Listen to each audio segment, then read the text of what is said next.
Agora, pessoal, vamos para a dica número 2. Olha, gente, uma outra forma eficiente de impessoalizar o sujeito é utilizando frases com verbos no infinitivo impessoal. Eu sei que vocês devem estar pensando nesse momento, caramba, mas eu já não lembro mais nada sobre o infinitivo impessoal.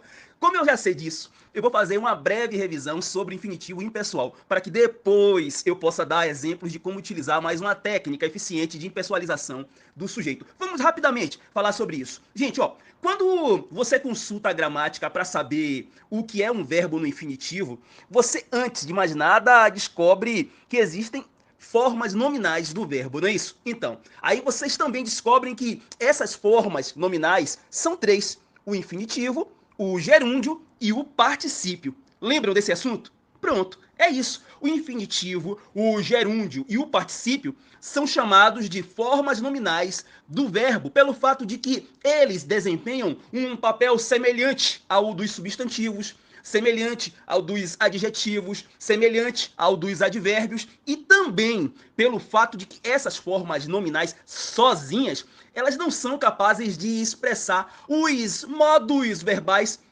modo indicativo ou modo subjuntivo, e também elas sozinhas, elas não conseguem desempenhar as noções de tempos verbais, uma ideia precisa de passado, uma ideia precisa de presente, uma ideia precisa de futuro. Vocês lembram que o gerúndio, ele expressa uma ação, um processo de ação que se inicia no passado e que chega até o presente, até o momento da fala, como no caso, por exemplo, do verbo nominal acordando, agradecendo, esperando, sorrindo, unindo, jogando. Lembram disso? Vocês lembram que o particípio, ele expressa o resultado, o desfecho, a conclusão da ação, enquanto no gerúndio ele expressa uma ação que vai do passado até o presente, no caso de sorrindo, né? Sorrindo dá uma ideia de algo que começou no passado e que vem até o presente. No particípio dá uma ideia de um desfecho, de uma conclusão de uma ação lá do passado, como no caso, por exemplo, de carro batido. Ó, o batido aí é o verbo na forma nominal no particípio, né? Que vocês sabem que termina com DO ou TO. E aí, nesse caso, carro, batido, o batido dá uma ideia de um desfecho, né? De uma conclusão. Ou agradecido, por exemplo, é um outro verbo no particípio. Agradecido. Vou dar um exemplo. O cliente ficou agradecido. Observe que o agradecido aí é uma ideia de uma conclusão, de algo que teve um desfecho. Ou, por exemplo, esperado, que é uma outra forma também de verbo no particípio. Eu já tinha esperado a noite toda, por exemplo. Esperado aí dá uma ideia de conclusão, né? Então, essa também é uma forma nominal. E, além dessas duas, tem o infinitivo. O infinitivo pode ser pessoal ou impessoal. Mas no caso da gente, do que a gente está propondo aqui, dar como dica para vocês, eu quero focar no infinitivo impessoal. Esse impessoal aí, ele expressa a ação em si. O infinitivo impessoal é o verbo em seu estado, vamos dizer assim, natural, né? Terminado em AR, ER ou IR. E OR também, gente, no caso do verbo por. Exemplo, acordar, agradecer, esperar, sorrir, unir.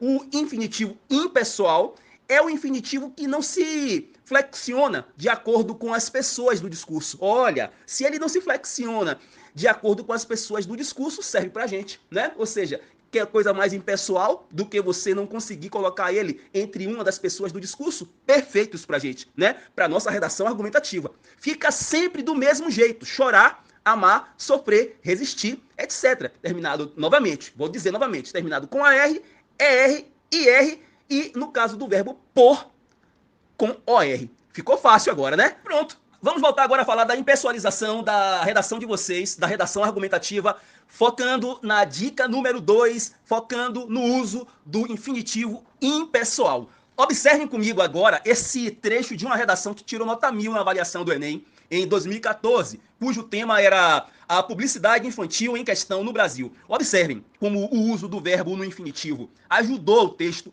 a manter um eficiente caráter de impessoalidade, que é justamente isso que a gente quer. Vou ler para vocês. A imprensa, no século XVIII, disseminou as ideias iluministas e foi uma das causas da queda do absolutismo. Mas não é preciso ir tão longe. No Brasil redemocratizado, as propagandas políticas e os debates eleitorais são capazes de definir o resultado de eleições. É impossível negar o impacto provocado por um anúncio ou uma retórica bem estruturada. Bom, pessoal, está claro aí para todo mundo, eu acredito, que assim, eu selecionei a locução verbal é preciso ir, onde os verbos auxiliares, que são dois, o verbo auxiliar é, do verbo ser, e o verbo auxiliar preciso, do verbo precisar. Eles estão unidos ao verbo principal, que é o verbo ir, que, por sua vez, está no infinitivo impessoal. Para propositalmente, viu, gente, apresentar um sentido que não está relacionado a nenhuma pessoa do discurso, como eu já acabei de falar para vocês.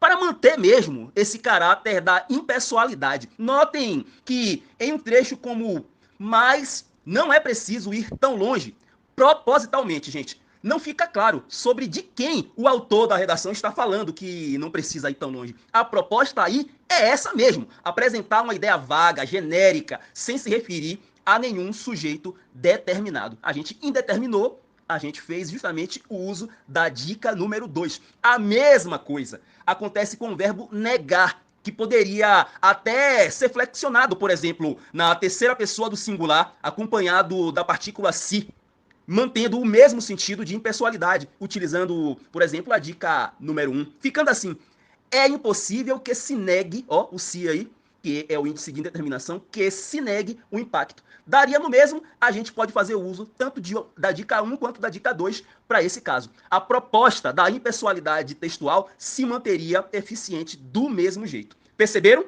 como também é eficiente essa dica número 2? Agora vamos para a dica número 3.